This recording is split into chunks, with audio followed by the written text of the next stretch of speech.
करो शुरू यार। लेक्चर नंबर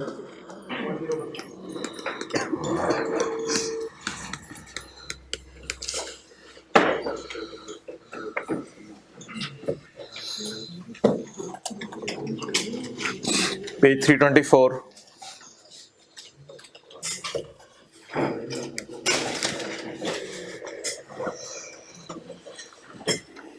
कमिश्नर का बेटा क्रिकेट खेल रहा था तो बॉल जो है वो चली गई जरदारी भाई के बेटे बिलावल के घर। तो कमिश्नर के बेटे ने जो है वो हिम्मत करके छलांग मारी और गाड़ी के नीचे से बॉल निकाली। लेकिन जब उसने गाड़ी देखी तो गाड़ी देख के आके अब्बू को बताया, अब्बू ऐसी गाड़ी तो मैंने आज तक नहीं देखी थी। अभी ये नहीं पता नहीं कहाँ कहाँ से गाड़ियाँ मंगवाते हैं ये लोग। तो इसको कहते हैं भाई कंसील्ड एसेट। क्या कहते हैं? कंसील्ड एसेट ऐसा एसेट नहीं होता जो छुपाया होता है। कंसील्ड एसेट ऐसा एसेट है जो ऐसी इनकम से कमाया हो जो इनकम हुकूमत को ना बताई हो। कंसील्ड एसेट ऐसा एसेट होता है, हाँ, ऐसी कोई चोर चोरी कर ले, चोर चोरी करके कोई चीज मिसाल के तौर पर ले आए, अब वो एसेट तो नजर आएगा सबको, जाहिर बात है, चोर ने इस्तेमाल तो करना ही है, लेकिन वो ऐसी जगह से कमा के लाया जो बता नहीं सकता किसी को। तो कंसील्ड एसेट ऐसा एसेट है, तू हंस रहा है और पिछली क्लास छोड़ी है, तो कंसील्ड एसेट ऐसा एसेट है जो ऐसी इनकम से कमाया हो। बड़ा गुस्सा चढ़ा था मुझे, कल शाम को याद आया था। कंसील्ड एसेट ऐसा एसेट है जो ऐसी इनकम से कमाया हो जो इनकम हुकूमत को बताई ना हो। तू पानी पी ले। Concealed asset means any property और asset which was acquired from income chargeable to tax. पीपीआई करो यार, ऐसे ही कह रहा हूं, but not disclose to government. Income chargeable थी बट हाँ, हुकूमत को बताई नहीं थी। चार्जेबल तो थी but not disclose to government. ये एंड पे आ रहा है कंसील्ड एसेट की लाइन में। ओके, अच्छा अब होगा क्या? जैसे ही ये कंसील्ड एसेट पकड़ा जाएगा ना, तो पहला काम ये होगा कि कमिश्नर जल्द से जल्द एक कच्चा असेसमेंट ऑर्डर भेज देगा। कच्चा असेसमेंट ऑर्डर बिलावल के घर भेज देगा। बिलावल भाई, आपका छुपा हुआ एसेट पकड़ा गया है, मैं आपके घर एक कच्चा असेसमेंट ऑर्डर भेज रहा हूँ। और उस कच्चे को एज सुन एज पक्का करेगा। और उस कच्चे असेसमेंट ऑर्डर में जितनी गाड़ी की प्राइस होगी उतनी उसकी इनकम बढ़ा दी जाएगी। यानी अगर उसने पिछले साल मिसाल के तौर पे कमाया 10 लाख और गाड़ी की प्राइस थी 30 लाख, तो उसे कह दिया जाएगा पिछले साल की तुम्हारी इनकम 10 लाख नहीं है, 40 लाख है। तो उस कंसील्ड एसेट की जो प्राइस होगी वो उसकी इनकम बना दी जाएगी। लेकिन इस ऑर्डर का नाम होगा कच्चा assessment order. As soon as case को वेरीफाई करके फिर बाद में इसको किस में कन्वर्ट किया जाएगा? जहां हुकूमत ने कब्जे में ले लिया, ना लिखें कब्जे में ले लिया, इंपाउंडेड कब्जा, जहां हुकूमत ने कब्जे में ले लिया एक छुपा हुआ एसेट ऑफ अ पर्सन, तो क्या करें जी? कमिश्नर मे बिफोर इशूइंग, कमिश्नर इशू करने से पहले, क्या इशू करने से पहले? मे बिफोर इशूइंग पक्का असेसमेंट ऑर्डर। मे बिफोर इशूइंग पक्का असेसमेंट ऑर्डर। पक्का असेसमेंट ऑर्डर इशू करने से पहले मे बिफोर इशूइंग पक्का असेसमेंट ऑर्डर इशू आ कच्चा असेसमेंट ऑर्डर। तो कौन सा असेसमेंट ऑर्डर इशू करेगा? कच्चा। इसका क्या मतलब है? For the last completed year इस एसेट को उसके पिछले साल की इनकम में डाला जाएगा या इस साल की इनकम में? भाई ये साल तो भी चल रहा होगा, मिसाल के तौर पे आज 13 मार्च है, तो इस साल को पिछले साल की इनकम में डाला जाएगा। कंप्लीटेड मींस कंप्लीटेड तो वही होगा जो पिछला होगा, तो इस एसेट को इसके पिछले साल की इनकम में डाला जाएगा by adding the concealed asset. तो पिछले साल इसने 10 लाख कमाया था, अब कहा जाएगा नहीं 30 लाख की तुम्हारी गाड़ी है, हम एज्यूम करेंगे वही सारा तुमने कमाया था, पिछले साल तुमने 40 लाख कमाया था। और ऑब्वियसली हो सकता है बाद में जाके पता चले ये लास्ट ईयर की इनकम नहीं है, ये तो कोई 1-2 साल पहले कमाई थी, फिर वो और बात है। अभी तो ये कच्चा ऑर्डर ही है, तो कच्चे ऑर्डर के अंदर जो है वो आपकी इनकम को क्लासिफाई कर दिया जाएगा पिछले साल के अंदर। ये कुछ भी नहीं है, वन रेपिटेशन है। इसमें वो ऑफशोर एसेट्स है। ऑफशोर एसेट्स है साहिल समंदर के पास, साहिल समंदर के पास किसी का घर है, किसी ने और कोई सी शोर के पास कुछ बनाई हुई है अपनी इंस्टॉलेशंस वगैरह, वो पकड़ी गई, तो लफ्ज सारे वही हैं। Where the commissioner or any department or agency of federal government or provincial government discovers an offshore asset of any person। ऊपर impound का लफ्ज था, नीचे discover का लफ्ज है, तो discovers any offshore asset of any person, they may, वो चाहें तो, before issuing any पक्का असेसमेंट ऑर्डर। पक्का असेसमेंट ऑर्डर कहाँ इशू होता है? 121 और 122 में। 122 के लिए तो बड़ा मुश्किल काम है, वो तो कच्चा असेसमेंट ऑर्डर नहीं है, वो तो ऑडिट करना पड़ता है बड़ी मेहनत के साथ, या कोई prejudicial to interest of revenue वाला काम ढूंढना पड़ता है। तो कच्चा असेसमेंट ऑर्डर इशू किया जाएगा बिफोर इशूइंग अ पक्का assessment order. Issue a provisional assessment order for the last completed year by adding the offshore asset। तो जुर्म पढ़े, हुकूमत ने कब्जे में ले लिया उसका एसेट, सजा पढ़े, दे में issue a provisional assessment order.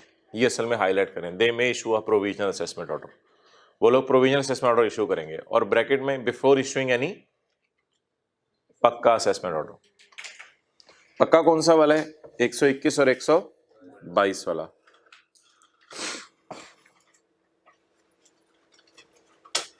Concealment of income, एक होता है कंसील्ड एसेट, उसी से मिलती जुलती लफ्ज़ इन्होंने एक और डाला हुआ है, इस साल ही आया है। भाई तो फोन नहीं उठा रहा था, मेरी तो जान निकल गई थी। अब वो FR2 की क्लास की नोट्स कॉपी करवानी है, जो भी मैंने आपको भेजे हैं। ओके, अल्लाह हाफिज़, ईमेल चेक कर लो। अच्छा, कंसीलमेंट ऑफ इनकम।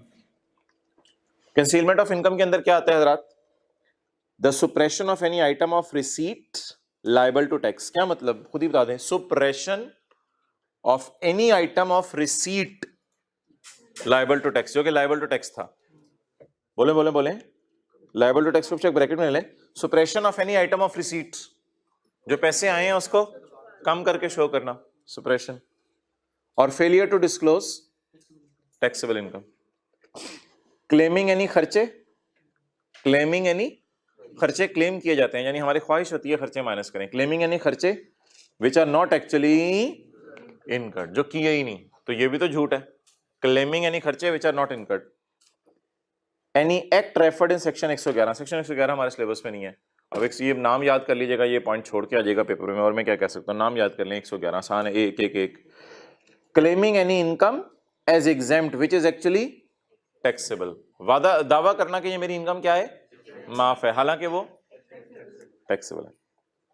लेकिन यार ये सारा तब कंसीलमेंट ऑफ इनकम कहा जाएगा इस सारे को, ये डेफिनेशन आ सकती है, इस बार नहीं आई है।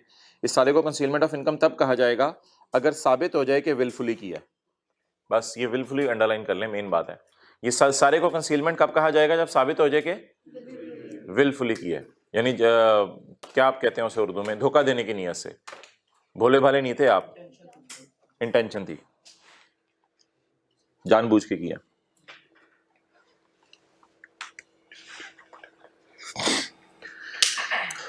अच्छा जी, एक प्रॉपर्टी है, उसके ऊपर डिस्प्यूट चल रहा है उसकी ओनरशिप पे, कि ये ए की है या बी की है। अब जब तक ये डिस्प्यूट रिजॉल्व नहीं होता तब तक पता नहीं चल जाएगा ये इनकम किसकी है, कि ए की इनकम है या बी की इनकम है। तो तब तक फिर टैक्स मांगने जाएंगे तो फिर मसले आएंगे। तो फिर किसी प्रॉपर्टी की ओनरशिप अगर डिस्प्यूट में पड़ जाए ना, तो फिर भी एक असेसमेंट करनी पड़ती है। इस असेसमेंट का नाम क्या है? Assessment in relation to. इसमें वो जो जनरल टाइम लिमिट्स हमने पढ़ी थी ना, किसी को जनरल टाइम लिमिट्स पता है क्या है अमेंडमेंट ऑफ असेसमेंट की? 5 years from the end of the financial year in which assumed assessment order is issued, और अगर बाद में करनी है तो 5 year और 1 year whichever is later. इसमें जनरल टाइम लिमिट्स नहीं लगेंगी। क्यों नहीं लगेंगी? किसी प्रॉपर्टी के बारे में डिस्प्यूट हो गया, डिस्प्यूट प्रॉपर्टी की ओनरशिप का टैक्स वाले FBR वाले रिजॉल्व नहीं कर सकते, कि FBR का चेयरमैन कहे नहीं ये प्रॉपर्टी ए की है या बी की है। ये कोर्ट्स रिजॉल्व करते हैं, और वो कोर्ट भी ऐसे हैं जिन पे FBR का नहीं चलती। यानी FBR वाले जाके किसी सिविल कोर्ट के जज को ये नहीं कह सकते भाईजान प्लीज फैसला सुना दें, तो FBR की वहां नहीं चलती। तो सिविल कोर्ट एक कोर्ट है पाकिस्तान में जहां पे प्रॉपर्टी के डिस्प्यूट के केस रिजॉल्व होते हैं। अब अगर सिविल कोर्ट के अंदर कोई केस चला गया जहां प्रॉपर्टी का डिस्प्यूट चल रहा था और उसने ही बड़ा लेट फैसला सुनाया, तो उसके फैसले के बाद हम असेसमेंट ऑर्डर इशू कर सकते हैं कि किसकी इनकम है, ये उससे पहले कर सकते हैं। There is a dispute for tax year 2010, court decided case court decided case in 12 March 2000। कोर्ट ने 9 साल बाद फैसला सुनाया कि ये प्रॉपर्टी किसकी है। अब ना असूल है 1 साल के अंदर अंदर आपने ना असेसमेंट ऑर्डर भेजना है उसके घर, क्योंकि ऑलरेडी 7, 8, 9 साल तो गुजर चुके हुए हैं। अब दोबारा कहा जाए 5 साल और ले लें तो वो तो मुनासिब बात नहीं है। तो साल कौन सा था? 10। इसका मसला हम एफबीआर वालों ने रिजॉल्व नहीं किया, किसी कोर्ट ने रिजॉल्व किया, और मसला रिजॉल्व करके क्या कहा, 12 मार्च 19 को ये प्रॉपर्टी साबित हो गया एक ही है। तो अब आप 1 साल के अंदर अंदर एक को बता दें भाई फला फला साल की तेरी 9-10 सालों की रेंटल इनकम है, इस पे तो टैक्स दे दे हमें आगे। लेकिन ये 1 साल 12 मार्च से नहीं गिनना, ये एक, अच्छा हर जगह ऐसी बात नहीं होती कि यही करना है हमेशा। ये 1 साल गिनना है 12 मार्च के आखिरी तारीख से। 12 मार्च के साल की आखिरी तारीख, तो assessment order should be issued by 30 June 2020। So if there is a dispute in a civil court on ownership of a property, if there is a dispute in a civil court on ownership of a property, कौन सी property? Whose income is chargeable, an assessment order may be issued within 1 year. Assessment order कितने अरसे में issue किया जाएगा? 1 साल में। 1 साल कब से गिनना शुरू करेंगे? कौन से फाइनेंशियल ईयर के एंड से? In which the court decided the case. So what is the financial year in which court decided case? 30 June 20, 30 June 19। उसके बाद 1 साल गिने, 30 जून 20। नहीं मिली तो होगी, अब ये फटा होगा किसकी है, किराएदार को तो नहीं होगा ना। सेक्शन ये दोनों तो मालिक थे प्रॉपर्टी के, ये फटा। Evidence of assessment, evidence of assessment. अच्छा जी, असेसमेंट ऑर्डर आपके घर कौन भेजता है? कोई असेसमेंट ऑर्डर्स की एग्जांपल्स दे दे मिसाल के तौर पे। नहीं 120 वाला तो एज्यूम्ड होता है, 121, 122 और भी कई असेसमेंट ऑर्डर आपके घर आते हैं, मोटे मोटे ये हैं, ठीक है जी। कोई असेसमेंट ऑर्डर आपके घर आया, मिसाल के तौर पे एक नॉन रेजिडेंशिप ओनर था, उसको असेसमेंट ऑर्डर आया, बेस्ट जजमेंट असेसमेंट वाला। जब उसके घर असेसमेंट ऑर्डर आया तो उसने असेसमेंट ऑर्डर में देखा मेरे नाम के स्पेलिंग ही सही नहीं लिखे हुए और ये मसले हैं इसमें।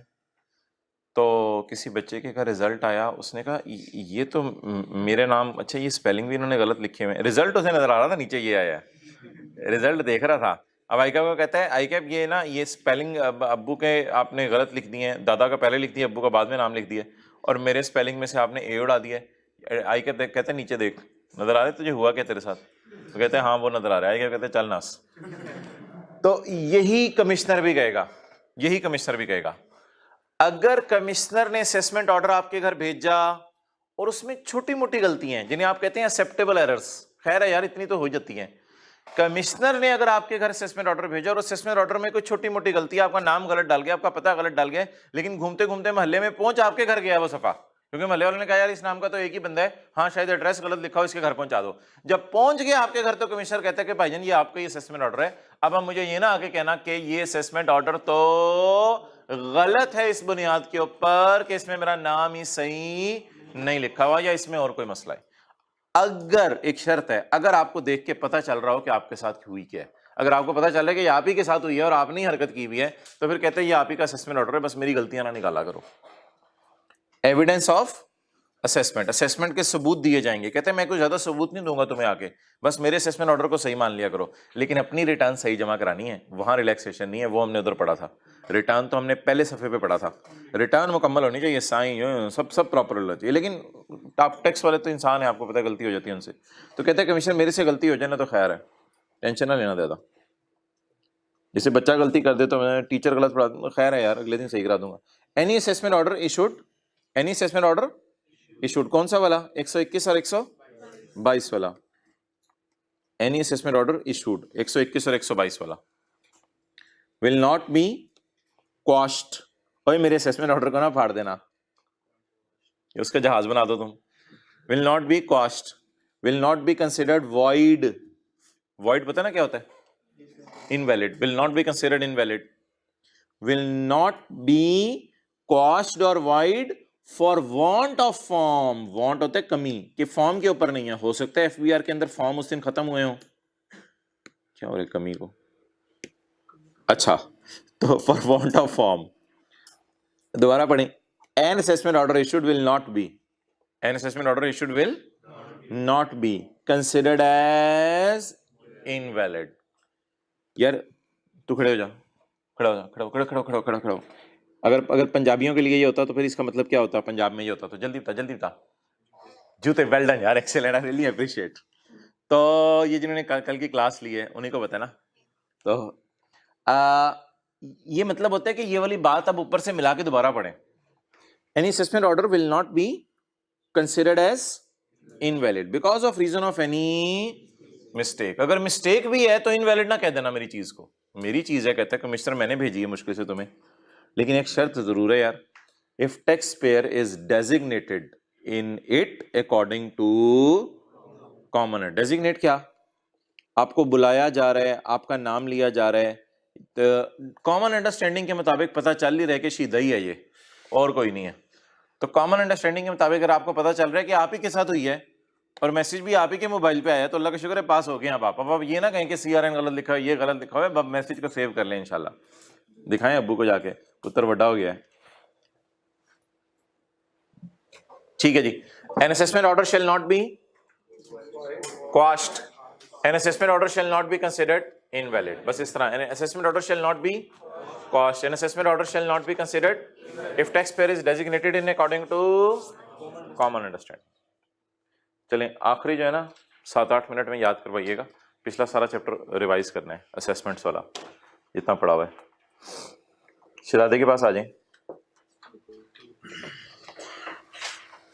टैक्स पेयर, ये कौन है जी? Tax payer. एपेलेट अथॉरिटीज कौन सी हैं? एपेलेट अथॉरिटीज जहां अपील की जा सकती है। भाई मैं आपको गलत बता रहा था, कोर्ट में जाते हैं। सबसे पहले आप कोर्ट में नहीं जाते, सबसे पहले FBR वालों ने अपने इदारे के अंदर एक सिस्टम बनाया हुआ है और उस कमिश्नर का नाम है कमिश्नर अपील। ये क्वालिफिकेशन में कमिश्नर के लेवल का बंदा ही होता है, लेकिन अपील्स का मतलब है ये कमिश्नर नहीं होता, यहां अपील करते हैं आप जाके। तो सबसे पहला जज जिसके पास आप जा सकते हैं उसका नाम है कमिश्नर अपील। इसके बाद अगर मसला हल ना हो पाए तो आप जा सकते हैं एपेलेट ट्रिब्यूनल इनलैंड रेवेन्यू में। ये जजेस भी FBR के दफ्तर में ही आप समझ ले बैठते हैं, एपेलेट ट्रिब्यूनल इनलैंड रेवेन्यू। और ये जो जज हैं, इन जजों का काम क्या होता है, ये आमतौर पे कम से कम 2 जज होते हैं। तो 2 जजों का जब बेंच बैठता है, 2 जज बेंच पे नहीं बैठते, फिर तो बेंच बैठ जाएगा। जब 2 जजों का बेंच बैठता है तो फिर बेंच बैठता है तो इसका नाम क्या पड़ जाता है? Appellate tribunal. तो इधर एक जज होता है, इधर 2 जज होते हैं। ये हमने बस बेसिक सा फर्क किया है। तीसरा, हाई कोर्ट तो आपको पता है इस पे तो FBR की नहीं चलेगी, हाई कोर्ट की तो अपनी मर्जी होती है जो भी करे, और सुप्रीम कोर्ट की भी अपनी मर्जी। तो ये तरीका है, ये तरीका है। पहले आपने बहन के पास जाना है, फिर भाई के पास जाना है, फिर अम्मी के पास जाना है, मसला रिजॉल्व ना होता है एंड पे आपने अब्बू के पास जाना है। ठीक है, हो सकता है बहन ही ट्रिप पे जाने की इजाजत दिलवा दे आपको। अच्छा जी, इसके बाद कमिश्नर इनलैंड, अच्छा ये इसका abbreviation CIRA, appellate tribunal inland revenue, high court और सुप्रीम कोर्ट। एडमिनिस्ट्रेटिव लिख लें इसको। एडमिनिस्ट्रेटिव अथॉरिटीज कौन सी हैं? Admin authorities, federal board of revenue, chief commissioner, commissioner officers के नाम याद हो, additional commissioner, deputy commissioner, assistant commissioner, और ये टैक्स पेयर है। ज्यादातर हम मुकाबला किसका करवाते रहे हैं? टैक्स पेयर का। किसके साथ? कमिश्नर के साथ। ज्यादातर टैक्स पेयर का कमिश्नर के साथ मुकाबला करवाते रहे हैं। अगर टैक्स पेयर को पाई उत्ते देखें, अगर टैक्स पेयर को एडमिन अथॉरिटीज के किसी फैसले के खिलाफ एतराज हो तो टैक्स पेयर एपेलेट अथॉरिटीज के पास जा सकता है। अगर टैक्स पेयर को, अब ये 3 किस्म के लोग आपने ध्यान में रखने हैं, एपेलेट अथॉरिटीज, जज साहब और कमिश्नर और टैक्स पेयर। और आपको पता है ऑब्वियसली कटहरे के अंदर जब जाते हैं तो जज इधर कुर्सी पे बैठा होता है, इधर टैक्स पेयर होता है, इधर कमिश्नर खड़ा होता है। तो ये अपील्स का चैप्टर शुरू होने लगे, अपील्स का चैप्टर।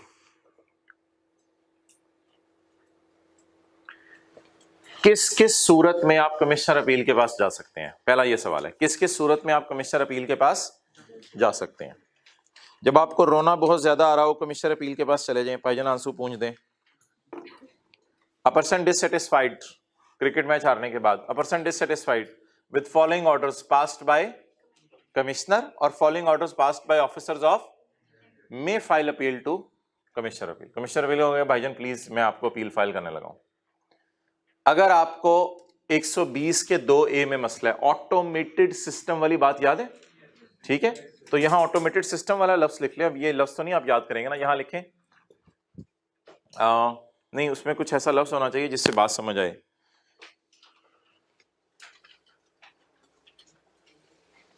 ऑटोमेटेड सिस्टम खाली लिखने से तो एग्जामिनर को भी इससे गुस्सा सा चढ़ेगा। नहीं, वो नहीं, a return shall be processed through automated system to arrive at correct amount of total income and taxable income। ठीक है, इसको लिख लें adjustments made by automated system. आपको किस पे एतराज होगा बोलें? Adjustments made by automated system. तो किसके पास चले जाएं? कमिश्नर। आप लोगों ने नहीं वापस आना, वापस मैं आया था, आप लोगों ने तो आगे ही आगे जाना है जिंदगी में।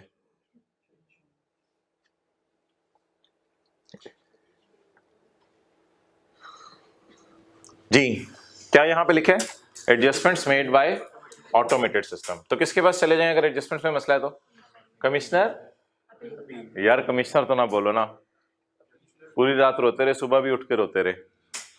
कमिश्नर के फैसले के खिलाफ आपको एतराज है तो आप इधर चले जाएं, और अगर ऑटोमेटेड सिस्टम के बारे में भी आपको एतराज है तो फिर भी आप किसके पास चले जाएं? कमिश्नर अपील के पास। कल वाली क्लास ले लीजिएगा भाई, जो 2-2.5 घंटे वाली थी, पता नहीं। बेस्ट जजमेंट असेसमेंट ऑर्डर के खिलाफ आपको एतराज है तो किसके पास चले जाएं? कमिश्नर अपील के पास। अमेंडेड असेसमेंट ऑर्डर के बारे में आपको एतराज है तो किसके पास चले जाएं? कमिश्नर अपील के पास चले जाएं। Where a person is held personally liable to pay tax, where Rise is personally held liable to pay tax of Sir Asif income from capital gain. Where Rise is personally held liable to pay tax of Sir Asif income from capital gain.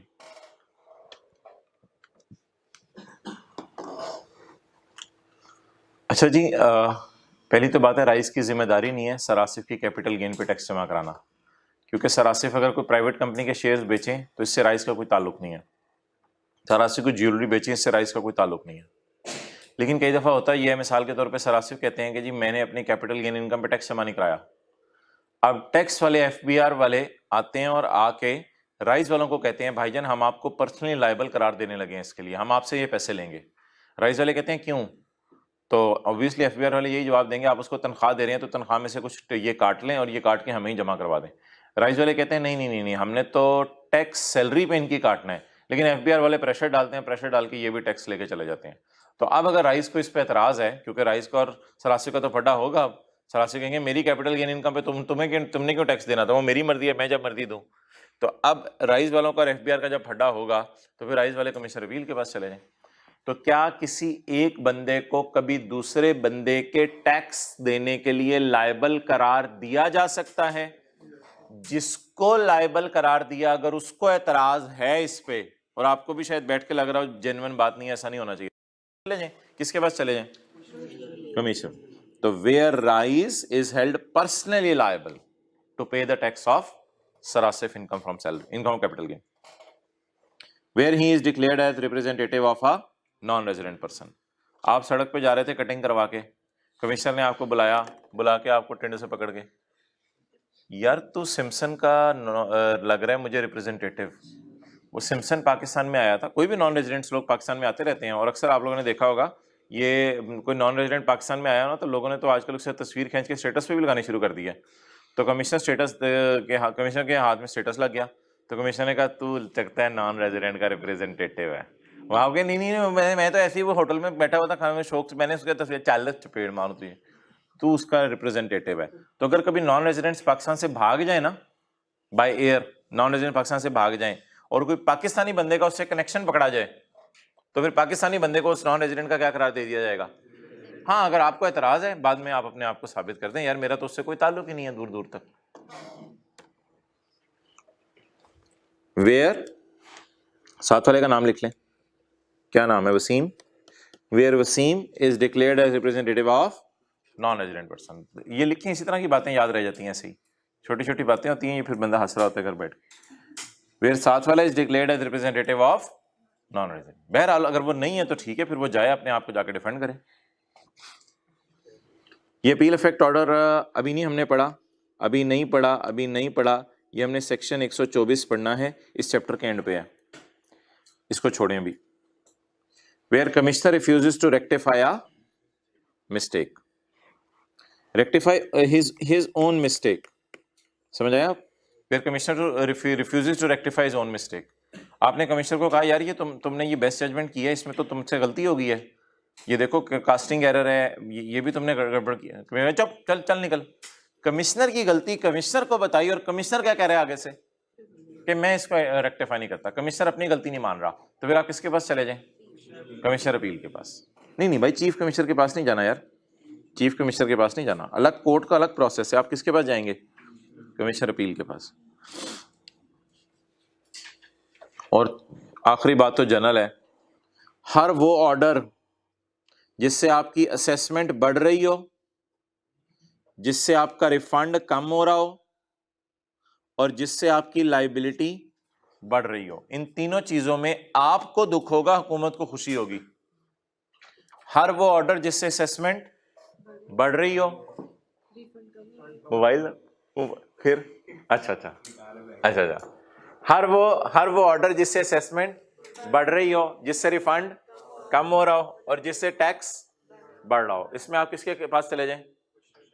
Commissioner appeal के पास। अच्छा, 7-8 में से 4-5 कौन जुबानी बता सकता है बगैर देखे? 4-5 लोगों ने हाथ खड़ा किया, चलें बताएं। Best judgement assessment order, amended assessment order, और बताएं, देखिए बगैर अमेंडेड असेसमेंट ऑर्डर।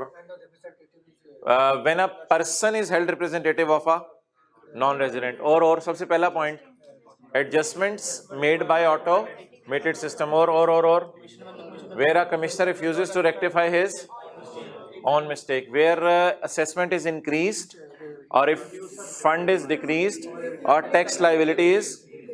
तो ये एक सिटिंग में मैंने कहा चैप्टर की चीजें आसान होती हैं, बैठ के याद किया करें, इजीली हो जाती हैं। अच्छा, ये चैप्टर ना इतना थॉट प्रोवोकिंग नहीं है अपील्स वाला, असेसमेंट्स वाले को माइंड देना पड़ता था। ये चैप्टर इतना नहीं है, इसमें इतनी जान नहीं है, ये तो समझने के एतबार से आसान आसान चीजें हैं। अच्छा, अब मुझे ये बताएं, पिछले सफे पे आके ये नजर आ रहे हैं?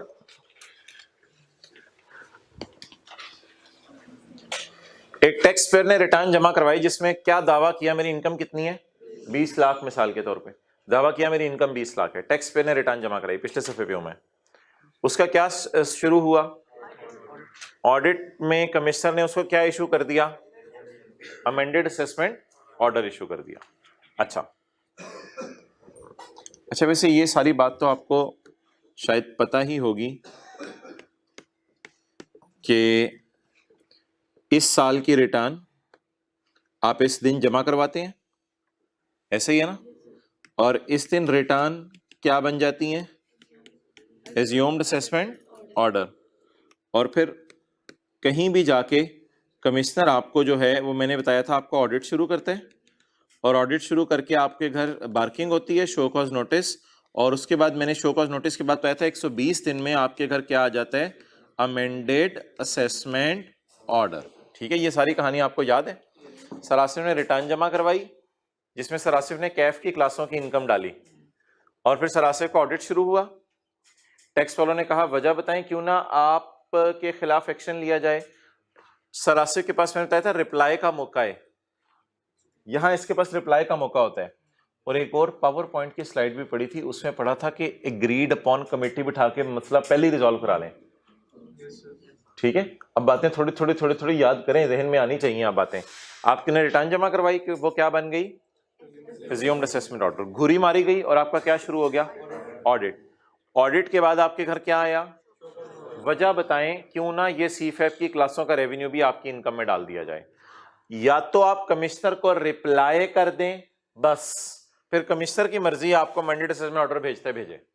अगर आप कमिश्नर को, अगर आप चाह रहे हैं कि मेरा मसला आगे कोर्ट तक जाए ही ना, फिर आप ऐसा करें, आप कमिश्नर को भी रिप्लाई करें। पावर पॉइंट की स्लाइड के अंदर ये नहीं लिखा हो तो किताब में पढ़ाया था, आप कमिश्नर को भी रिप्लाई करें यार ऐसा ना कर, और एक एफबीआर से रिक्वेस्ट करें 3 बंदों की कमेटी बिठाओ और उस कमेटी से मसला हल करवाने की कोशिश करें।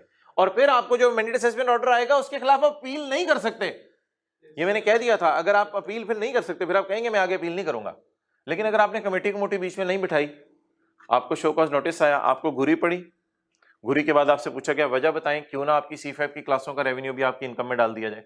आपने कमिश्नर को रिप्लाई कर दिया, बस आपने कमेटी नहीं बिठाई, आपने कमिश्नर को रिप्लाई कर दिया, कमिश्नर उसका जवाब दे दिया तो कमिश्नर उसका जवाब दे देगा और अमेंडेड असेसमेंट ऑर्डर आपके घर आ गया, जिसमें आपके साथ इतना भारी अमाउंट ऑफ टैक्स आपको देनी पड़ेगी। अब अमेंडेड असेसमेंट ऑर्डर तो काटना है, इसके बाद मैंने कहा था टीका लगवाना पड़ेगा, यानी इसके ऊपर लिखा हुआ आता है कि आपने इतना टैक्स जमा करवाना है।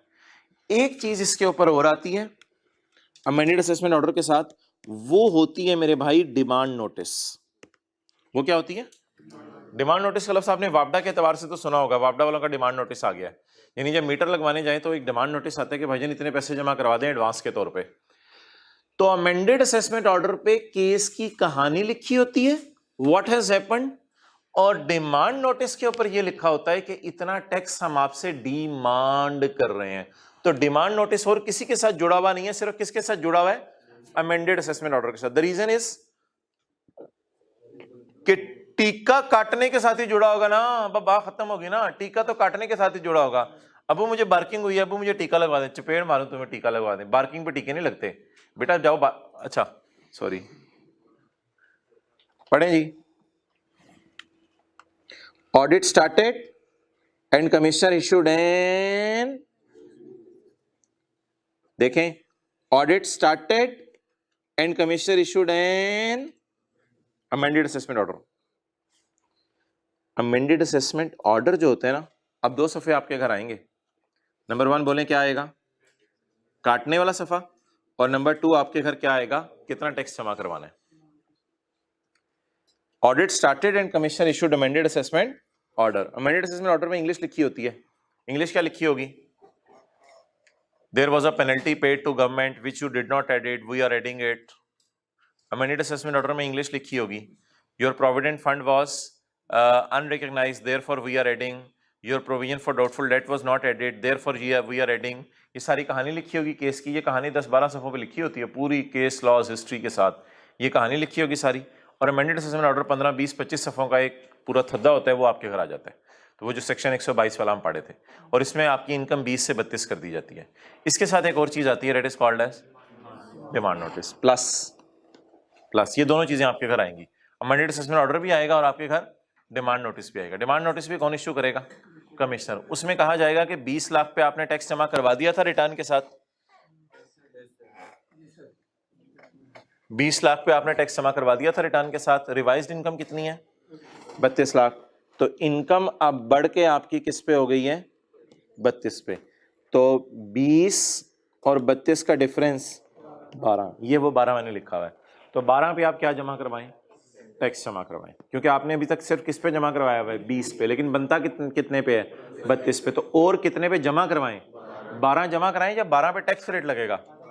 12 पे टैक्स रेट लगेगा। अच्छा, अब जहन में रख लें भाई, विशा किधर नोट कर लें, ये मेरा साल है, इधर लिख लें, ये मैंने इसकी क्या जमा करवाई? रिटर्न क्या बन गई? उसके बाद आपका क्या शुरू हुआ? ऑडिट के बाद आपको क्या गया? Show cause notice. इसके बाद दो चीजें होंगी, क्या? अमेंडेड असेसमेंट ऑर्डर, जिसमें C5 की क्लासों का रेवेन्यू डाला जाएगा, और अमेंडेड असेसमेंट ऑर्डर के साथ डिमांड नोटिस। जी भाई, आप सवाल पूछो। आप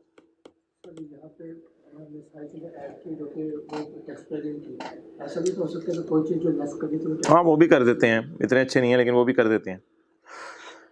अच्छा, अब किसके घर क्या क्या पहुंच चुका है?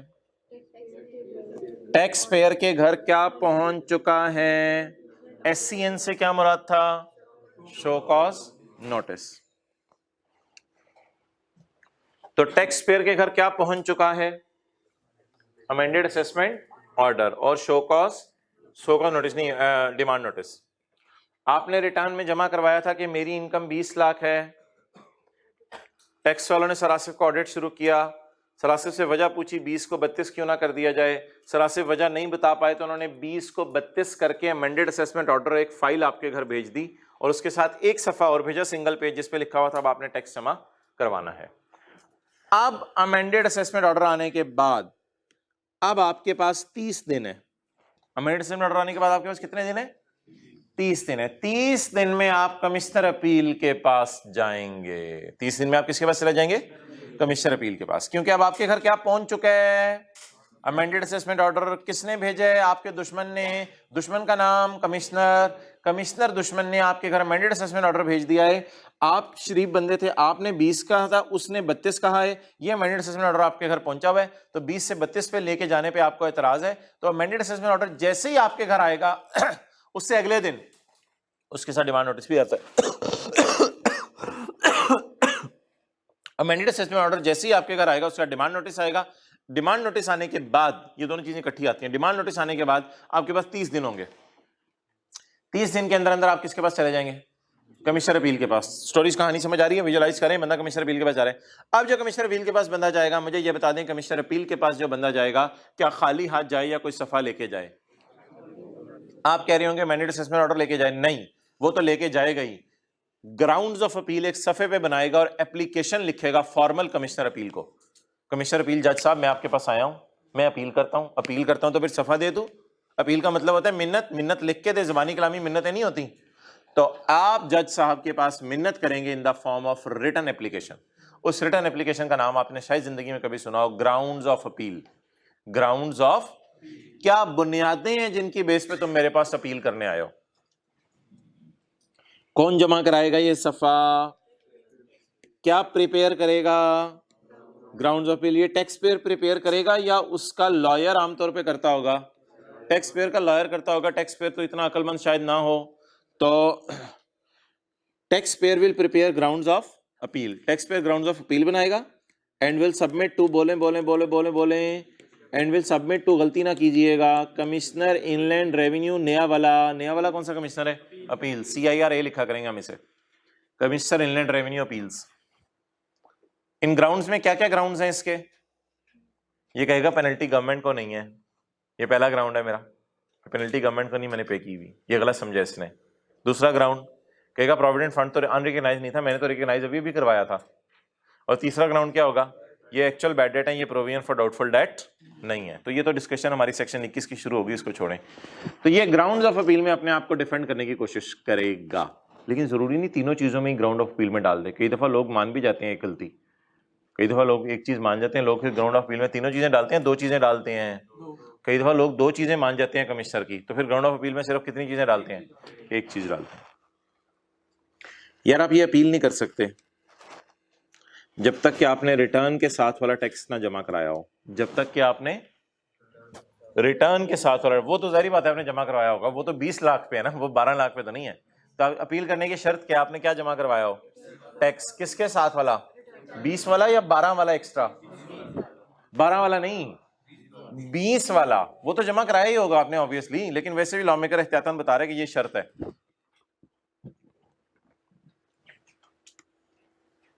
आज हम तैयार तूर होके किधर जाने लगे हैं? रिटर्न जमा कराने जाने लगे हैं? नहीं, वो तो पहले सफे पे गए थे तैयार होकर रिटर्न जमा करवाने। आज हम तैयार श्यार होके वाल शाल वाह के कहाँ जाने लगे हैं? कंगी शंगी जेब में डाल के। रास्ते में बाल उड़ गए तो कुछ करना पड़ेगा ना। An appeal can not be filed. Appeal कौन फाइल करता है? Tax payer. जो बंदा इधर से गलत बोला ना, इधर से ही मारकर आएगा उसकी तरफ। अपील कौन फाइल करता है? Tax payer. किसको फाइल करता है? कमिश्नर अपील को। किसके खिलाफ? कमिश्नर के खिलाफ। An appeal cannot be filed if the taxpayer has not paid the tax along with return of 20 lakh. Return कितने वाली थी इसकी? 20 लाख वाली थी, 32 वाली नहीं थी रिटर्न। अच्छा, रिटर्न जमा कराने की शराइत याद है? वो पहले सफे पे पड़ी थी। और अब ये किसकी जमा कराने की शराइत है? अपील जमा करवाने की। इसमें कोई चीज आपको समझ नहीं आ रही तो मैं पूछ लें। फॉर्म इसका होगा, साइन वगैरह करेंगे आप, ग्राउंड्स ऑफ अपील लिखे होंगे इस पे। ये कौन किसको क्या पेश कर रहा है, पता चले यही ना समझ आ रहा हो। टैक्स पेयर कमिश्नर को जो इसके रिक्वेस्ट करने लगे वो रिटर्न फॉर्म में उसे पेश करने लगे। State the grounds of appeal shall be complaint by a fees, shall be complaint by a fees if the appeal is against an assessment. Assessment के खिलाफ आपने अपील की है, मिसाल के तौर पे 120, 121 बेस्ट जजमेंट हो गई, अमेंडमेंट ऑफ असेसमेंट हो गई।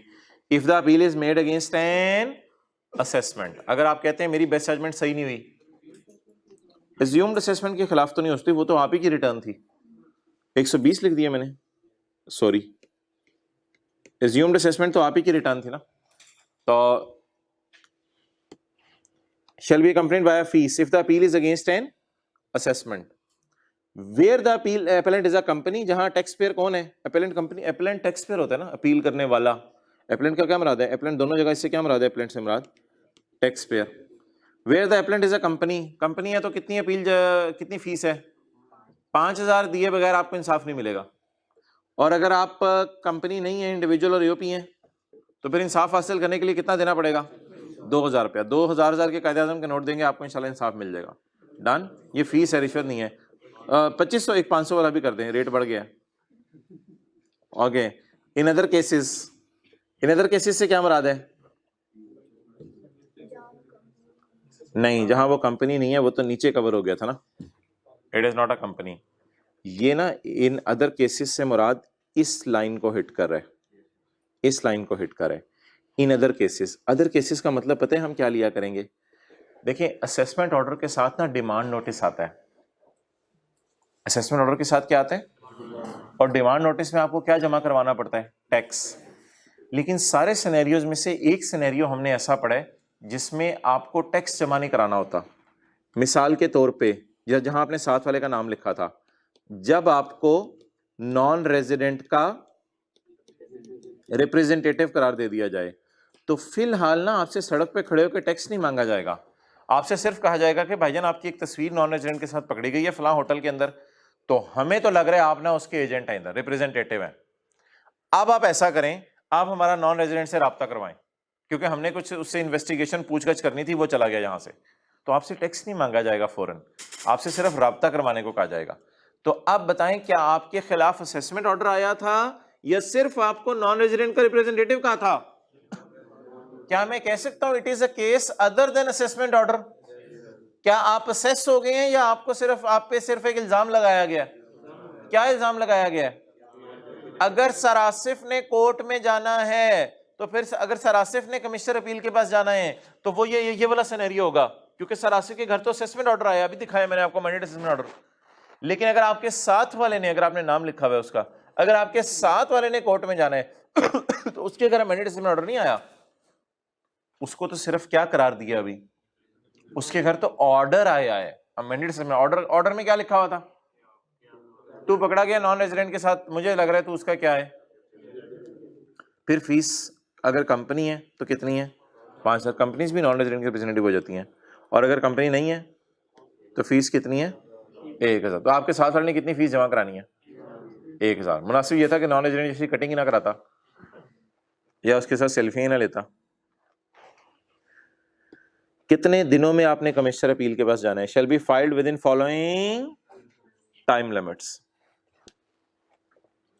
अब केसेस हमारे कौन कौन से बन गए हैं आज के बाद? 2, एक येलो वाले और एक स्काई ब्लू वाले। येलो वाले कौन से? आप असेसमेंट के खिलाफ जा रहे हैं। और स्काई ब्लू वाले कौन से? अच्छा, आप मुझे बताएं, डिमांड नोटिस किसके साथ आएगा? पैसे किसके साथ आपसे मांगे जाएंगे? येलो वाले के साथ, स्काई ब्लू वाले के साथ? येलो वाले के साथ। तो डिमांड नोटिस किसके साथ जुड़ा हुआ आएगा? असेसमेंट ऑर्डर के साथ। और जब आपको नॉन रेजिडेंट का रिप्रेजेंटेटिव करार दिया जा रहा है, तो एक फिक्रा बोला जा रहा है या टैक्स भी मांगा जा रहा है? सिर्फ एक फिक्रा बोला जा रहा है। टैक्स तो किससे मांगा जाएगा? नॉन रेजिडेंट से। आप तो रिप्रेजेंटेटिव हैं, आप तो सिर्फ कम्युनिकेशन कराने में हेल्प करेंगे। फीस कितनी है वो हमने पढ़ ली, कितने दिनों में जाना है वो मैंने आपको बता दिया। अगर अपील कर रहे हैं सरासिफ, जो कि किससे रिलेटेड है? असेसमेंट से, तो it will be lodged. Lodge का क्या मतलब होता है? जमा करवाएंगे, जमा करवाएंगे। It will be lodged. आप कमिश्नर अपील के दफ्तर में जाके जमा करवाएंगे with commissioner appeal within 30 days. 30 days कब से गिनने शुरू करने हैं? Of the service of demand notice. Assessment order के साथ ही आता है, डिमांड नोटिस के 30 दिन के अंदर। और इस सिनेरियो में इधर आए, इस सिनेरियो में तो डिमांड नोटिस आता ही नहीं। तो फिर if appeal does not relate to assessment और पेनल्टी, यानी कौन सा वाला scenario?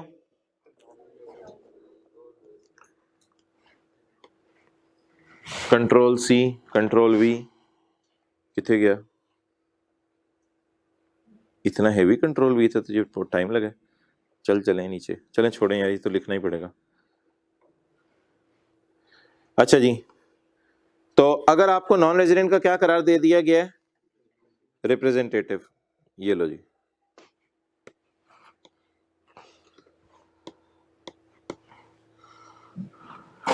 If appeal does not relate to assessment का क्या मतलब है? आपको नॉन रेजिडेंट का क्या करार दे दिया गया? It will be lodge with commissioner appeal within 30 days. 30 days कब से शुरू करने हैं? नहीं, अब डिमांड नोटिस ही तो आना नहीं है। अब तो सिर्फ आपको क्या कहा है सबके साथ वाले को, मोहतरम आपकी एक तस्वीर पकड़ी गई है नॉन रेजिडेंट के साथ, आप उसके में हमें क्या लग रहे हैं? रिप्रेजेंटेटिव। तो बोले डिमांड नोटिस कहाँ नहीं आना? दूसरे वाले सिनेरियो में जब डिमांड नोटिस नहीं आना तो फिर डिमांड नोटिस आने के बाद 30 दिन में आप कमिश्नर अपील के पास जाएं, या फिर आप कमिश्नर अपील के पास ऑर्डर आने के 30 दिन में जाएं? अच्छा, इसका क्या मतलब है? Service of order. हो सकता है कमिश्नर ने ऑर्डर बनाया हो 2 तारीख को, टीसीएस में जमा करवाया हो 3 को, आपको सर वो 4 को। आप बताएं what is the date of service of order? तो 4 के बाद आपको मैंने बताया भाई 5 से फिर आप 30 दिन गिनना शुरू करेंगे। 4 को तो आपके घर आ गया ना, आप रिलैक्स हो जाएं। 5 तारीख से आप गिनना शुरू करें, 5, 6, 7, 8, और आपके पास कितने दिन मौजूद है अपील करने के लिए? 30 दिन है।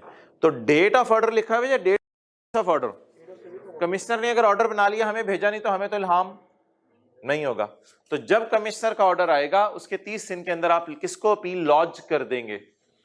कमिश्नर अपील को। और कमिश्नर अपील का स्टेटस जज वाला है या एफबीआर की एडमिन अथॉरिटी है? जज वाला स्टेटस है। एडमिन अथॉरिटीज कौन है? FBR, chief commissioner, commissioner. और कमिश्नर अपील एडमिन अथॉरिटी है या जज की हैसियत रखता है?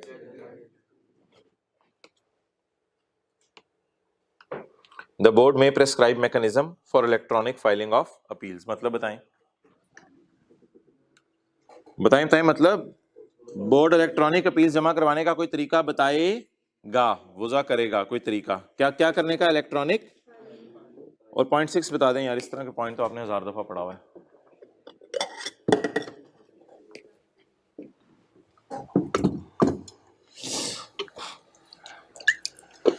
अच्छा, मुझे बता दें कौन किसके पास जाके क्या कहेगा? टैक्स पेयर किसके पास जाएगा? कमिश्नर अपील के पास। क्या कहेगा? मैं 30 दिन में नहीं आ सका था क्योंकि मैं मसरूफ था। खुदा के लिए 30 दिन गुजर गए हैं, लेकिन प्लीज मैंने तो अपील करनी थी। अब खुदा के लिए मेरी अपील सुन लो, वरना बड़ा मसला हो जाना। इतना ज्यादा टैक्स मैं नहीं जमा करा सकता।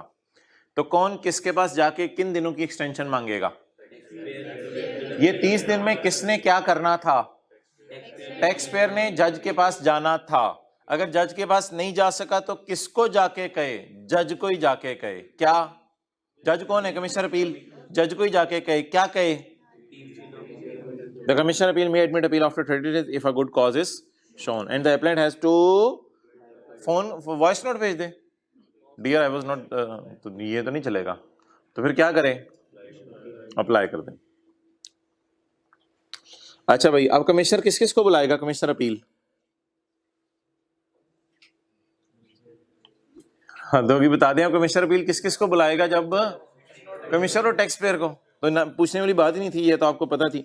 The commissioner appeal shell give notice of the day for hearing. Hearing होती है ना केस की, तो हियरिंग होगी आप केस की। किस किस को बुलाएगा? एपेलेंट को और कमिश्नर को।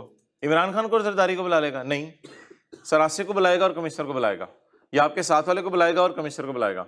अगर असेसमेंट वाला केस हुआ तो सरासिफ को बुलाएगा और कमिश्नर को बुलाएगा, और अगर आपके साथ वाले को नॉन रेजिडेंट का रिप्रेजेंटेटिव करार दे दिया गया तो आपके साथ वाले को बुलाएगा और कमिश्नर को बनाएगा। आप भी शौक में चले जाइएगा। अच्छा, ये 1A और 1AA जो है ना लॉ में नए ऐड हुए हैं, तो इससे हम बेसिक थीम अपनी हिलाएंगे नहीं। अभी आप पुराना वाला लॉ चलने दें, ये दोनों बातें छोड़ें। इसका मतलब बता दें यार, कमिश्नर अपील के दफ्तर, अब कौन बाहर बैठा हुआ है? कमिश्नर अपील के दफ्तर के बाहर कौन बैठा हुआ है? बाहर बाहर बाहर।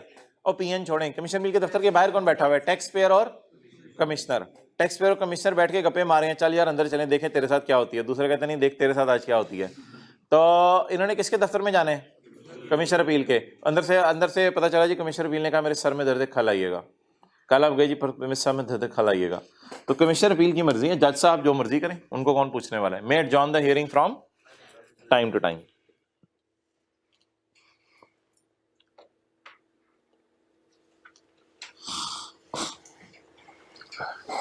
कितने ग्राउंड्स ऑफ अपील हमने जमा कराए थे? 3। ऐसा हो सकता है कि हम भूल के 2 ग्राउंड्स ऑफ अपील जमा कराएं? हो सकता है ऐसा कि आप टैक्स पेयर हैं आप ज़रा मसरूफ़ किस्म के बंदे हैं, आपके पास टाइम टाइम होता कोई नहीं, तो सुबह शाम डॉक्टर साहब हैं, ऑपरेशन कर रहे हैं, ये कर रहे हैं, वो कर रहे हैं, आपने अपने लॉयर को फ़ोन किया, यार कोई अमेंडेड असेसमेंट ऑर्डर कुछ सफ़े पे लिखा हुआ तो पता नहीं क्या होता है, ये मेरे घर आया ज़रा देख ले इसको। आपका डॉक्टर साहब हैं, डॉक्टर साहब का लॉयर आया, बहुत बड़े सर्जन है डॉक्टर साहब का लॉयर आया, उसने कहा यार ये सर आपको नहीं पता ये क्या चीज़ है, मैं देख लेता हूँ।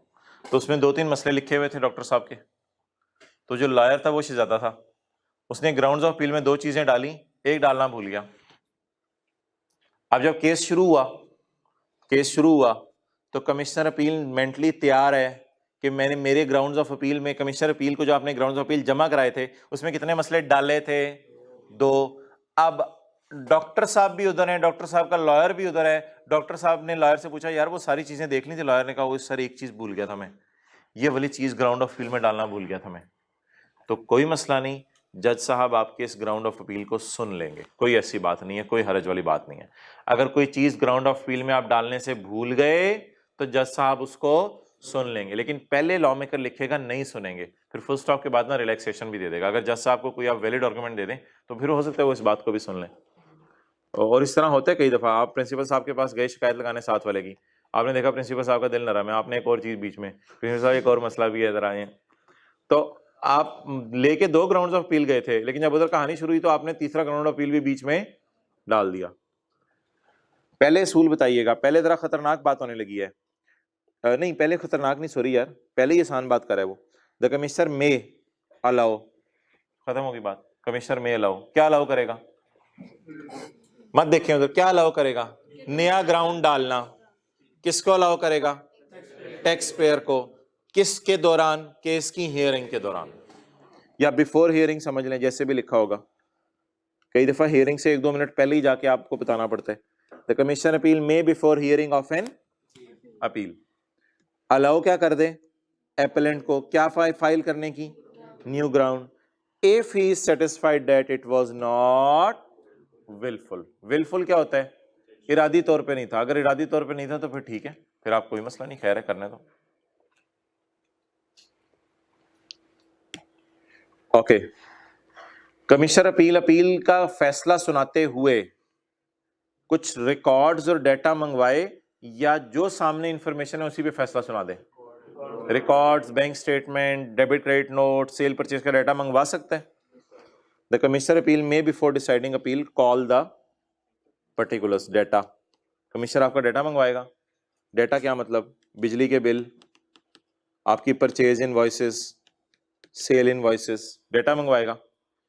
And may make further inquiry through commissioner, और कमिश्नर के जरिए फर्दर इंक्वायरी करवाएगा। डन।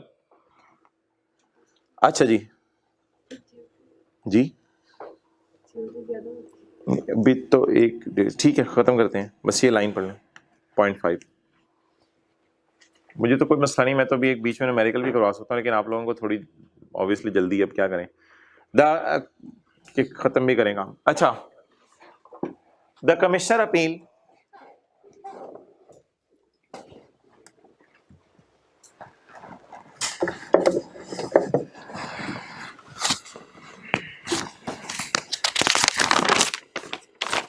कोई केस चल रहा था कोर्ट में, जज साहब कौन थे? कमिश्नर अपील, और साथ कौन बैठा हुआ था? टैक्स पेयर और कमिश्नर। ठीक है जी, डिस्कशन जरूर पे थी। इधर कौन बैठा हुआ था? Commissioner appeal. इधर कौन था? Tax payer. इधर कौन था मशहूर जमाना? कमिश्नर। अब जिस वक्त डिस्कशन उरूज पे चल रही थी तो एकदम टैक्स पेयर ने कमिश्नर अपील को कहा भाई रुकें। कमिश्नर अपील ने कहा क्या क्या तुलसी खिलाने लगे हो? कहता है नहीं नहीं नहीं नहीं सर रुकें, जरा वैसे शुगर अच्छा लगा लेते हैं। अच्छा क्या क्या क्या मसला क्या है? सर वो ना मेरे पास एक एविडेंस है, मेरे पास एक एविडेंस है। ऐसे निकाला आपने छू मंतर करके, और आपने पहले कमिश्नर को तंग करने के लिए, फिर आपने कमिश्नर अपील को तंग करने के लिए, और फिर आपने भरे मजमे को। कमिश्नर अपील एक दूसरे का मुंह देख रहे। कमिश्नर अपील ने कहा पहले मुझे पकड़ा, कमिश्नर ने कहा नहीं सफा पहले मुझे पकड़ा, कमिश्नर अपील ने कहा ठहर पकड़ सफा। वो तूने प्रोविडेंट फंड रिकग्नाइज करा लिया हुआ था यार, अखीर हो गई, जबरदस्त हो गया। प्रोविडेंट फंड रिकॉग्नाइज करवा लिया हुआ था, ये तो एविडेंस तेरे पास मौजूद है। तो अब बता दें कि कौन घूरी मारेगा टैक्स पेयर को, क्यों? क्योंकि वो गलत साबित हो। कमिश्नर कहेगा ऑडिट के दौरान ये सफा तूने क्यों नहीं दिखाया मुझे। तो कहानी आप सुन ही नहीं रहे होते, पता नहीं कहां पहुंचे होते हैं, बैठे इधर होते हैं, पहुंचे कहीं और होते हैं।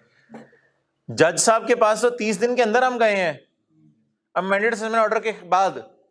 तो कमिश्नर उससे पूछेगा, वो चाचा ऑडिट करने जब मैं आया था तो ये सफा तूने मुझे दिखा देना था, बात यहां तक पहुंचती ना। तो कमिश्नर उसको गोली मारेगा, पुत्र ये सफे इस तरह के छुपा छुपा के ना रखा कर, अगर हो तो दिखा दिखा के रखा कर, ये सफे तूने मुझे क्यों क्यों नहीं दिखाया। अब टैक्स पेयर कहेगा यार अंदर की बात सुनो, तुम दोनों शादीशुदा हो? इन्होंने कहा शादीशुदा है। कहते हैं आज बेगम ने कहा था कारपेट उठा के ना सफाई करनी है, तो नीचे से मिला मैंने जैसे ही कारपेट उठाया ना उस झाड़ू मैंने मारा, नीचे से ये सफा मिला। कमिश्नर अपील ने कमिश्नर के हाथ से यार यकीन नहीं होगी, तो यार जिगर है तो अपना, चलो यार ये सफा रख लो, कोई मसला नहीं, ठीक है यार कोई नहीं, इंशाल्लाह आपका आप केस जीत गए, कोई मसला नहीं। सुने जी, पढ़े। तो वो सफा जो आपने किसकी खिदमत में पेश नहीं किया था, यानी कोई डिस्कशन चल रही थी, अम्मी की खिदमत में आपने मोबाइल में कोई एविडेंस था वो पेश नहीं किया, अब्बू के सामने पेश कर दिया। तो अम्मी ने कहा ये जो अब्बू के सामने तुम दिखा रहे थे ये मुझे चीज पहले दिखा देते तो मसला अब्बू तक पहुंचता ही ना। तो कमिश्नर ये कहेगा कि वो सफा जो तुमने कमिश्नर अपील को दिया है अगर वो मुझे पहले दे देते तो बात यहां तक पहुंचती ही नहीं। असूली तौर पे पता है क्या चीज है, असूली तौर पे ये चीज है, जैसे ही आप ये सफा कमिश्नर अपील को देंगे, कमिश्नर अपील इसको फाड़ के फेंक देगा। असूली तौर पे ये लिखा हुआ है पहली लाइन में, commissioner appeal shall not accept any documentary evidence. Commissioner appeal इस एविडेंस को नहीं मानेगा, बिल्कुल नहीं मानेगा, हालांकि एविडेंस है फिर भी नहीं मानेगा। Shall not accept any evidence which was not produced before the, अब्बू हर उस एविडेंस को नहीं मानेंगे जो कम्मी के सामने आपने पेश नहीं किया। आप तो अब्बू का टाइम जाया कर रहे हैं। तो कमिश्नर अपील हर उस एविडेंस को फाड़ के फेंक देगा जो आपने किसके सामने पेश नहीं किया। However he may accept, जब बाद में ये बात पता चलेगी दोनों टेपे मंगवाएंगे, यार टेपे मंगवा यार, छोड़ यार जिगर है तू अपना, स्कैन करा के ना सही वाली कॉपी इसकी दे देना में। However he may accept if there was a reasonable cause, carpet लिख लिया हमने। तो अगर कोई रीजनेबल कॉज हो तो फिर ये बाद में भी एक्सेप्ट किया जा सकता है। The commissioner appeal shall not accept any documentary evidence which was not produced before the commissioner। ठीक है जी, ओवर करते हैं। ये कौन सा सेक्शन था? 128 था। CIRA दोनों को बुलाएगा, ये मैंने पहला पॉइंट पढ़ा था ना, 1A और 1AA आपको छुड़वा दिया, और 5 में थोड़ी सी मुश्किल इंग्लिश थी, तो वो जरा क्या थी 5 वाली इंग्लिश। CIRA वो सबूत कबूल जो कमिश्नर के सामने टैक्स पेयर ने पेश नहीं किया था। ये सफा है ना सबकी किताब में। अच्छा एक और भी आज पढ़ा था हमने, अगर किसी प्रॉपर्टी की ओनरशिप डाउट में है तो उसके असेसमेंट ऑर्डर के सेक्शन 122 वाली टाइम लिमिट्स नहीं लगेंगी। ये मैंने अपनी तरफ से लिखा हुआ है समझाने के लिए, बल्कि कोर्ट का फैसला आने के फाइनेंशियल ईयर के एंड के 1 साल में असेसमेंट कर दी जाएगी। और एक और चीज भी हमने पढ़ी थी कंसील्ड एसेट वाली, सुबह सुबह अगर हुकूमत ने किसी का कंसील्ड एसेट कब्जे में ले लिया है तो कमिश्नर इसका पक्का असेसमेंट ऑर्डर देने से पहले कच्चा असेसमेंट ऑर्डर देगा, कच्चे को जल्द अज जल्द पक्का करेगा। ये वो एसेट्स हैं जो ऐसी इनकम से खरीदा है जो हुकूमत को नहीं बताई। तो ठीक है जी, 122 ये पता नहीं क्या था, ये तो आपको पढ़ाया था इधर से ही।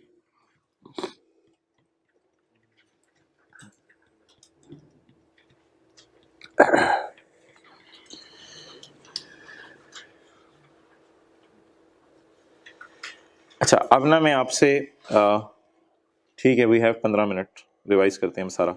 अब मैं आपसे जो है वो 120 से शुरू करने लगा हूँ स्टोरी।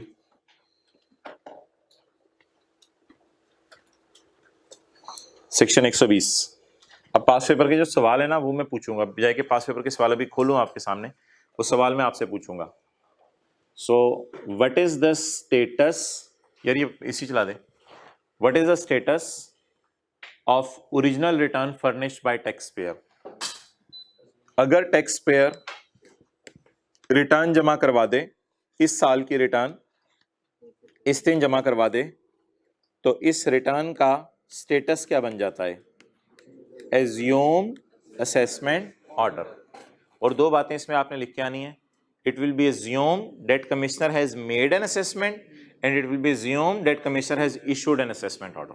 ठीक है जी, ये बात 120 का एक, इसका नाम नॉर्मल असेसमेंट भी है, सेल्फ असेसमेंट भी है, एज्यूम्ड असेसमेंट भी है। अच्छा, अब मैं थोड़ा सा आपको एक और जगह लेके जाने लगा हूं। आपने ही रिटर्न जमा कराई, कोई ऑडिट शुरू नहीं हुआ, आप ही के दिल में आया कि बानो मैं जा रहा हूं रिटर्न रिवाइज करने। बानो ने कहा जा, तो आप अपनी बीवी से इजाजत लेकर रिटर्न रिवाइज करने चले गए। आप बताएं आपको जो ऑर्डर इशू होगा इसका नाम एज्यूम्ड असेसमेंट ऑर्डर रखें या अमेंडेड असेसमेंट ऑर्डर रखें? Amended assessment order. Amended assumed छोड़ो, ज्यादा ही हो जाएगी। Amended assessment order. अब ये पेपर में सवाल क्या आएगा? If a person has furnished the revise return, what is the status of revise return? अब ये आपको पता है हमने कहां पढ़ा था, ये हमने 122 में पढ़ा था, याद आ रहा है? और याद आ रहा है, निकालो ना यार, साथ शौक से बैठो, ये हाथ दोगी। किधर गए शौक? वो लज्जत ही नहीं रही बच्चों में। 122 ना वो गजनवी में तड़प रही। 320 what is the status of revise return? तो एज्यूम किया जाएगा अमेंडेड असेसमेंट ऑर्डर इशू हो गया है, और एज्यूम किया जाएगा अमेंडेड असेसमेंट ऑर्डर डिस्पैच भी हो गया। आपको इशू हो गया, मुझे पहले नहीं बोलना चाहिए था। एज्यूम किया जाएगा मेक हो गया है, और फिर एज्यूम किया जाएगा आपको डिस्पैच भी हो गया। ये दोनों के दोनों हवाई ऑर्डर हैं, ये दोनों के दोनों आपके पास आ जाते हैं। इनके खिलाफ अपील नहीं होती भाईजान, ये तो आप ही की रिटर्न है, इसमें आपने क्या अपील करनी है? आपने अपनी रिटर्न जमा कराना है, उसके खिलाफ क्या आपने अपील करनी है जाके? डन। अच्छा,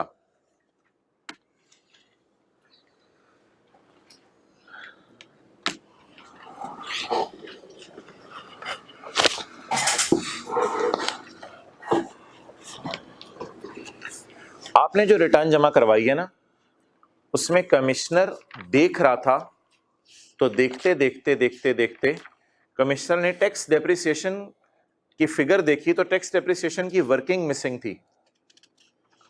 टैक्स डेप्रिसिएशन की वर्किंग मिसिंग थी, तो इसे कहते हैं इनकम्प्लीट रिटर्न। फिर आगे चला तो रिटर्न के साथ फाइनेंशियल स्टेटमेंट्स नहीं लगी हुई थी, इसे कहते हैं इनकम्प्लीट रिटर्न। इनकम्प्लीट रिटर्न पर 122 नहीं लगता, इनकम्प्लीट रिटर्न पर 120 लगता है। और इनकम्प्लीट रिटर्न की डेफिशिएंसी कमिश्नर पूरी करवाता है। अल्लाह का शुक्र है ये डायग्राम हमने बना ली है। इनकम्प्लीट रिटर्न की डेफिशिएंसी कमिश्नर पूरी करवाता है इस तारीख के 180 दिन के अंदर, 5 साल के अंदर नहीं। इनकम्प्लीट रिटर्न, ये वो कल सवाल है जो जाते जाते हमने एंड पे किया था, वो जो आपको समझ नहीं आ रहा था। इस commissioner issue justified in issuing the notice. तो रिटर्न आपने जमा करवा दी, कमिश्नर ने इसमें कहा टैक्स डेप्रिसिएशन की फिगर तो आ रही है, मुझे सफ़ा नहीं, तो वो सफ़ा आपने साथ स्टेपल करके लगाना भूल गए थे। फिर कमिश्नर ने चलते चलते कहा ये रिटर्न तो मेरे पास आ गई है, इसमें वो फाइनेंशियल स्टेटमेंट नहीं है, P&L नज़र नहीं आ रहा, इसका जो अपना P&L अकाउंटिंग वाला है वो नज़र नहीं आ रहा। तो ये रिटर्न थी नामुकम्मल, एरर्स नहीं थी रिटर्न में कि ऑडिट करना पड़ा। रिटर्न क्या थी? नामुकम्मल थी। तो नामुकम्मल रिटर्न के ऊपर कमिश्नर के दिल में आया क्यों ना इसे मुकम्मल करवा लूं, तो कोई मसला नहीं। अब मैंने आपको बड़ी तफसील से बताया था, इस साल की रिटर्न जब आप जमा करवाएंगे तो अगले साल के आखिरी दिन के बाद 180 दिन आपको दिए जाएंगे कमिश्नर को, और कमिश्नर के ऊपर एक तलवार लटक रही होगी कि 180 दिन के अंदर अंदर कमिश्नर ने इसके घर एक सफ़ा भेजना है जिसमें कमिश्नर ने इसे कहना है तुम्हारी रिटर्न में ये सफ़े मिसिंग हैं। अगर आप वो सफ़े जमा करवा दें तो रिटर्न वैलिड है, सफ़े जमा ना कराएं तो रिटर्न इनवैलिड है। ये सेक्शन 120 है, ये सेक्शन 120 है।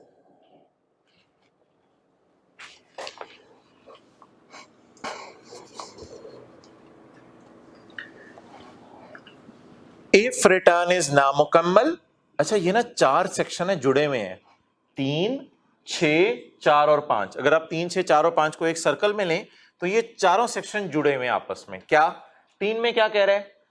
अगर तुम्हारी रिटर्न नामुकम्मल हुई तो I will dispatch you a notice to fulfill the deficiency. The commissioner shall, ये मैंने स्काई ब्लू में जो हाईलाइट किया हुआ है, the commissioner shall issue a notice informing deficiencies. अगर तुम्हारे नामुकम्मल हुई रिटर्न तो मैं तुम्हें नोटिस इशू करूंगा इन्फॉर्मिंग डेफिशिएंसीज, जिसमें मैं तुम्हें बताऊंगा क्या डेफिशिएंसी है. डेफिशिएंसी होती है पेजेस मिसिंग है, मैंने ऊपर लिखवाया था दो चीजें कि फाइनेंशियल स्टेटमेंट मिसिंग है, कोई और वर्किंग मिसिंग है.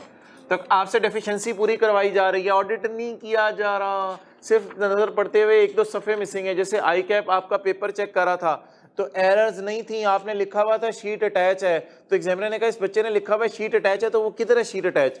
तो आई कैप के हेड ऑफिस ने कहा हो वो सफ़ा तो पेटी के अंदर ही पड़ा रह गया था, तो वो सफ़ा फिर उन्होंने बाद में भेजा. तो इसे कहते हैं इनकम्प्लीट रिटर्न. अब 180 दिन के अंदर कमिश्नर ने ये नोटिस इशू करना है. जब ये कमिश्नर नोटिस इशू कर देगा 180 दिन में और टैक्स पेयर अगर रिस्पॉन्ड कर दे तो रिटर्न वैलिड, ना रिस्पॉन्ड करे तो रिटर्न. बीच में है ऑटोमेटेड सिस्टम, उसको मैं रिवाइज नहीं करा रहा क्योंकि मुझे उम्मीद है उसका सवाल आया तो आपको पता चल जाएगा. उस पर 2A ही है, जितनी बातें उसमें लिखी हुई हैं वो 2A के अंदर ही लिखी हुई हैं. ऑटोमेटेड का पहले भी काफी दफा रिवाइज कराया जा चुका है.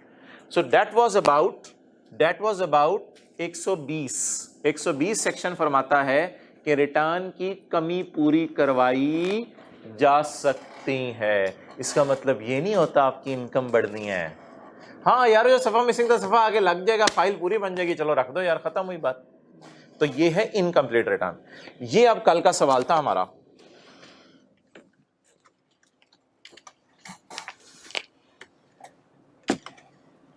ओ भाई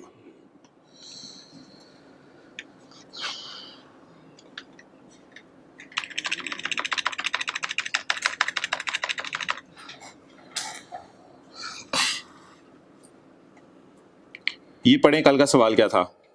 कल का सवाल भाई ये था, अब मैं इसमें ना मेन बात हाईलाइट करने लगा हूं. Nomani industries filed their return of 30 June 7 और 31 December 7. Nomani industries filed their return to the officer of inland revenue. The officer issued a notice. ये शो कॉज नोटिस नहीं है कि इसके बाद अमेंडेड असेसमेंट ऑर्डर होने हैं. ये शो कॉज नोटिस नहीं है. He issued a notice requiring the company to file audited. भाई तू ऑडिटेड फाइनेंशियल स्टेटमेंट जमा करवा. तो क्या मतलब इनकम्प्लीट थी तो मांगी ना. Is the officer issued in is justified in issuing the notice. तो आप जरा जबानी देखते हैं. साल कौन सा है? 30 जून 7. इसकी रिटर्न कब जमा कराई? 31 दिसंबर 7. 31 दिसंबर 7 वाले साल की आखिरी तारीख 30 जून 8. 30 जून 8 के बाद 180 दिन गिने 27 दिसंबर 8. तो 27 दिसंबर 8 तक आपने इशू करना था. लिख लें यहां 27 दिसंबर 8. 27 दिसंबर 8 तक आपने इशू करना था. ये क्वेश्चन 14 है.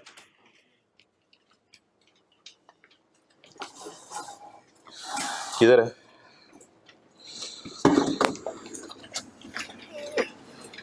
तो 27 दिसंबर 8 तक आपने इशू करना था नोटिस, लेकिन बहुत देर कर दी मेहरबान तुमने आते आते. और किस दिन इशू किया है? 15 जनवरी. तो नोटिस अब इशू नहीं हो सकता. हाँ यार लेकिन ऑडिट करके आप ऑडिट तो कर सकते हैं ना, वो तो 5 सालों के अंदर होने, वो तो अलग कहानी है. ये तो रिटर्न के अंदर कोई चीज मिसिंग है वो मांग रहे थे. स्टिल अगर आप नहीं मांग सके कोई चीज तो कोई मसला नहीं, ऑडिट शुरू करके आप बाकी काम करेंगे, वो कोई मसला नहीं. लेकिन अब कोई उससे ये वाला नोटिस आप भेज नहीं सकते. क्लियर? अच्छा अगली चीज यार 121 तो आपको आता है.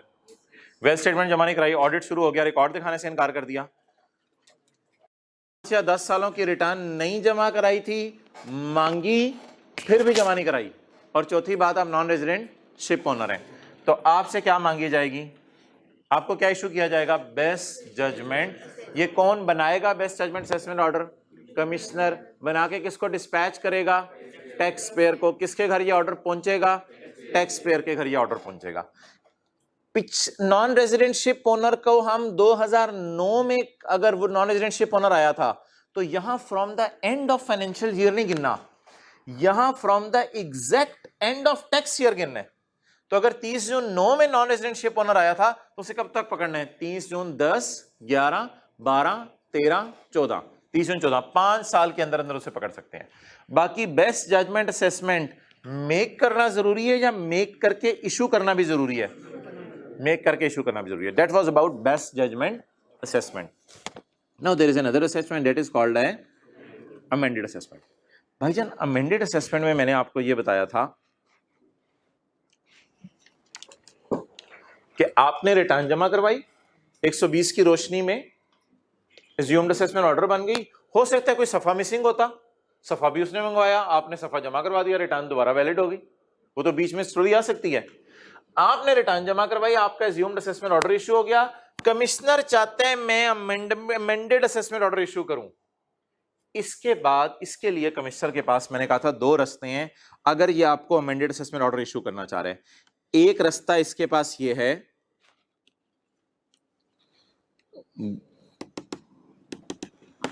एक रास्ता इसके पास ये है कि इसका क्या शुरू कर दे, ऑडिट।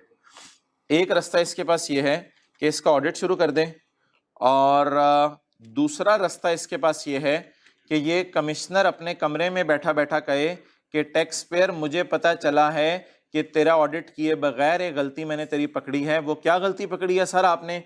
यार वो तूने एक ऐसा काम किया हुआ है जिससे हुकूमत के रेवेन्यू को नुकसान पहुंच रहा है। तो भाईजान असेसमेंट ऑर्डर से यहां जाने के दो रास्ते हैं। क्या करें आप? ऑडिट करें और शो कॉज नोटिस इशू करें, फिर अमेंडेड असेसमेंट ऑर्डर इशू करते हैं। अभी जो सरासिफ और अपील वाली बात हो रही थी सारी। एक और रास्ता भी है एज्यूम्ड असेसमेंट ऑर्डर पे जाने का, ये रास्ते मैंने आपको सेल्स टैक्स में डायग्राम में समझाए थे। दूसरा रास्ता क्या, आपने ऐसा काम किया जिससे हुकूमत के रेवेन्यू को नुकसान पहुंच रहा है, इसके बाद भी क्या इशू किया जाएगा? Show cause notice. ऑडिट करने के लिए कमिश्नर को बंदे भेजने पड़ेंगे, शो कॉज नोटिस के लिए sorry prejudicial to interest of revenue के लिए कमिश्नर को बंदे। कमिश्नर अपने दफ्तर में बैठा बैठा क्या कहेगा? तो बता दें जी, अमेंडेड असेसमेंट ऑर्डर कितने अरसे में इशू किया जा सकता है? पेपर में सवाल आता है, व्हाट इज द टाइम, सवाल सुन रहे हो? What is the time limit in which assessment can be amended? 5 years. What is the time limit if an assessment has been amended? What is the time limit by which it can further be amended? 5 years or 1 year, whichever is. ये time limits का सवाल आता है। एक और सवाल आता है, what are the circumstances या situations under which assessment order can be amended? What are the circumstances under, 3 नहीं है, what are the circumstances under which assessment order can be amended? ये सिर्फ 2 हैं, एक में आगे 3 जरूर हैं। ये पेज कौन सा है? 322। What are the circumstances under which an assessment order can be amended or further amended? वो क्या circumstances हैं बताएं? ऑडिट या prejudicial to interest of revenue, आपने कोई काम कर लिया। दोबारा ये सवाल बोले, what are the circumstances on the basis of which an assessment order can be और it can be further amended? वो कितने सर्कमस्टांसेस हैं? 2। ऑडिट या ऑडिट में डेफिनेट इंफॉर्मेशन साथ ही आता है। ऑडिट डेफिनेट इंफॉर्मेशन एक है और दूसरा प्रेजुडिशियल टू इंटरेस्ट ऑफ। यार एक बात मैंने कल जाते जाते की थी, उसको क्लोज बात को मैं करके खत्म करता हूं। शो कॉज नोटिस और अमेंडेड असेसमेंट ऑर्डर के दरमियान एक नया सेक्शन आ गया हुआ है। वो जो पावर पॉइंट की स्लाइड थी वो क्या था कि जब आपको शो कॉज नोटिस आए, आप कमिश्नर को रिप्लाई भेजें कि भाईजान ये सही नहीं हुआ मेरे साथ। लेकिन एक और ऑप्शन भी आप अवेलेबल होगी हुई है। वो क्या अवेलेबल होगी हुई है? आप 3 बंदों की क्या बनवाएं? कमिश्नर, चीफ कमिश्नर और एडिशनल, और आप उनको कहें कि भाईजान फैसला सुनाओ। कमेटी के फैसले से आपको मुतमईन नहीं है तो कमेटी का फैसला फाड़ के फेंक दे, कमिश्नर ही आपके घर अमेंडेड असेसमेंट ऑर्डर भेज देगा। लेकिन अगर आप कमेटी के फैसले से मुतमईन हैं तो फिर आप क्या करें? आप टैक्स जमा कराएं। अगर कमेटी के फैसले पर जो बाउंस करता हुआ आया था, फिर आप क्या जमा करवाएं? अब कमिश्नर आपके घर अमेंडेड असेसमेंट ऑर्डर भेजेगा, लेकिन इतना ज्यादा नहीं काटेगा आपको। और तीसरी बात ये होगी, आप ये लिख के देंगे अब मैं इसके खिलाफ अपील। और चौथी बात ये होगी कि अब इसके बारे में कोई प्रोसीडिंग नहीं होगी। एक्सीलेंट, अब इसके बारे में कोई प्रोसीडिंग नहीं होगी। डन। थोड़ा थोड़ा समझ आना शुरू है चैप्टर, जाएं फिर ज्यादा ना आ जाए।